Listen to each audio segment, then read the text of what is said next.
একটি সবুজ বনের মধ্যে এক পরিশ্রমী ময়ূর থাকত। প্রতিদিন ভোরে সে উঠে নিজের ছোট্ট খাবারের দোকান খুলত।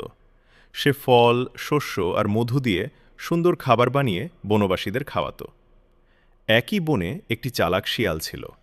সে কাজ করতে পছন্দ করত না। একদিন শিয়ালটি ময়ূরের দোকানে এসে ভাবল, কিভাবে সহজে খাবার পাওয়া যায়। শিয়াল ময়ূরকে বলল, বন্ধু, তুমি এত কষ্ট করো কেন? চলো, আমরা বনের অন্য প্রাণীদের থেকে চাতুরি করে খাবার নিয়ে আসি। ময়ূর শান্তভাবে বলল, না বন্ধু, পরিশ্রমই সত্যিকারের সুখ দেয়। অন্যের ক্ষতি করে পাওয়া খাবারে শান্তি নেই। শিয়াল কথা না শুনে একদিন চুরি করতে গেল, কিন্তু ধরা পড়ে গিয়ে সবাই তাকে তাড়িয়ে দিল। ক্ষুধার্ত ও ক্লান্ত হয়ে সে আবার ময়ূরের কাছে ফিরে এলো। ময়ূর তাকে দয়া করে খাবার দিল এবং বলল, দেখো, সৎ পথে চললে কেউ তোমাকে তাড়াবে না। শিয়াল তার ভুল বুঝতে পারল।